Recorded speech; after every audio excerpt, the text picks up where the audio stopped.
ఇదే రామకృష్ణారెడ్డి విషయానికే వస్తే నిజంగా ఎంతటి అన్యాయమైన పరిస్థితిలో కేసులు బిగించారు అన్నది ఒకసారి అందరూ కూడా ఆలోచన చేయమని కోరుతా ఉన్నా. ఇదే విషయం కారంపూడి ఘటన జరిగింది ఎప్పుడు? ఎన్నికలు అయిపోయిన తర్వాత మరుసటి రోజు, అంటే మే 14వ తారీఖున కారంపూడిలో ఘటన జరిగింది. కారంపూడిలో ఏం ఘటన జరిగింది, ఎందుకు జరిగింది? కారంపూడిలో తెలుగుదేశం పార్టీ చేసిన ఆకృత్యాలకు ఒక ఎస్సీ కుటుంబంలో ఉన్న మహిళలు ఇబ్బంది పడే పరిస్థితిలోకి పోయినప్పుడు వాళ్ళను పరామర్శించడానికి డిఎస్పీ అనుమతి తీసుకునే మరుసటి రోజు, ఎన్నికలు అయిపోయిన మరుసటి రోజు ఎమ్మెల్యే బయలుదేరాడు.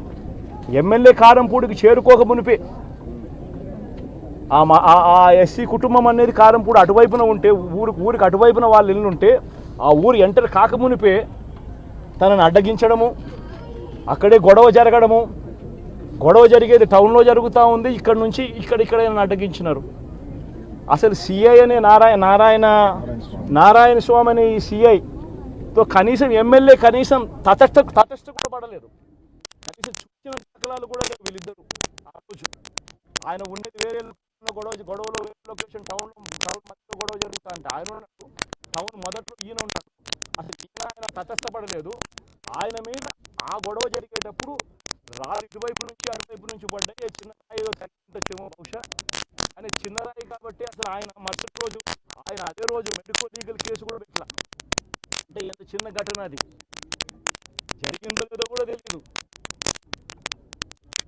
మే 14న జరిగితే 9 రోజుల తర్వాత, అంటే మే 23వ తారీఖున ఆయనకి ఏదో జరిగిందన్నట్టుగా సిఐ హత్యాయతనం కేసు పెట్టడం జరుగుతూ ఉంది రామకృష్ణారెడ్డి. కనీసం సీన్లో కూడా నేను వ్యక్తిని, ఇది అన్యాయం కాదా అని అడుగుతా ఉన్నా. ఇన్సిడెంటే జరిగిందో లేదో కూడా తెలియదు.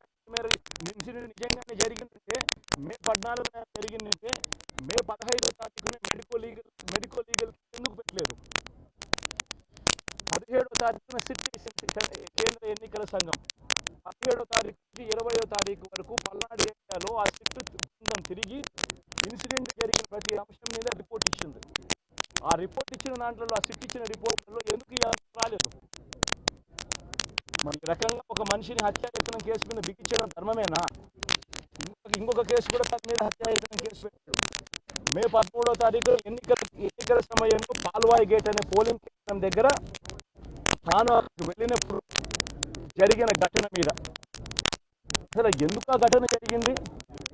ఏదన్నా కొద్ది గొప్ప కనీసం ఆలోచన చేసే వాళ్ళు ఎవరైనా ఆలోచన చేయాలి కదా.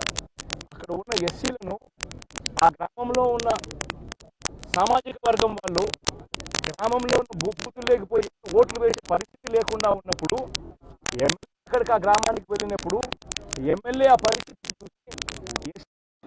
ఎస్పీకి 4 సార్లు 5 సార్లు 10 సార్లు ఫోన్ చేసినా కూడా ఎస్పీ రాని పరిస్థితిలో ఉన్నప్పుడు, కనీసం సిఐని ఎస్ఐని కూడా పంపించిన పరిస్థితిలో ఉన్నప్పుడు, అటువంటి బూత్లో, సెన్సిటివ్ బూత్లో కేవలం ఒకే ఒక్క హోంగార్డును పెట్టి బూతులు నడుపుతా ఉన్నారు. అటువంటి పరిస్థితిలో అన్యాయం జరుగుతూ ఉందని చెప్పడం కోసం, అన్యాయం జరుగుతూ ఉన్న వాళ్ళ పక్షాన్ని నిలబడడం కోసం ఎమ్మెల్యే లోపలికి పోయి ఈవీఎంను పగలగొట్టే కార్యక్రమం జరిగింది. ఎందుకు ఈవీఎంలో నిజంగానే ఎమ్మెల్యేనే రిగ్గింగ్ చేసుకుంటా ఉంటే, ఎమ్మెల్యేకి అక్కడ నిజంగానే ఎమ్మెల్యే పరిస్థితి అంత బాగుండింటే ఎందుకు ఎమ్మెల్యే ఈవీఎం పగలగొడతాడు? అక్కడ పరిస్థితి బాగలేదనే కదా, అన్యాయం చేస్తూ ఉన్నారనే కదా. అక్కడికి పోయినప్పుడు అన్యాయం చూశాడు కాబట్టే కదా ఈవీఎం పగలగొట్టాడు. ఆ ఈవీఎం ఏదైతే పగలగొట్టిన కేసులు ఏదవుతుందో తనకు బెయిల్ వచ్చింది. ఈరోజు తాను బెయిల్ అక్కడ లోపల ఉన్నది ఈవీఎం పగలగొట్టిన కేసులో కాదు, తను లోపల ఉన్నది ఈవీఎం పగలగొట్టిన కేసులో. అన్యాయం జరిగింది అని చెప్పి, అన్యాయం జరుగుతూ ఉన్న పరిస్థితిలో ఎమ్మెల్యే అక్కడికి పోయి అడ్డుకునే కార్యక్రమంలో జరిగింది అని చెప్పి కోర్టులు కూడా గుర్తించాయి కాబట్టి తనకు బెయిల్ వచ్చింది.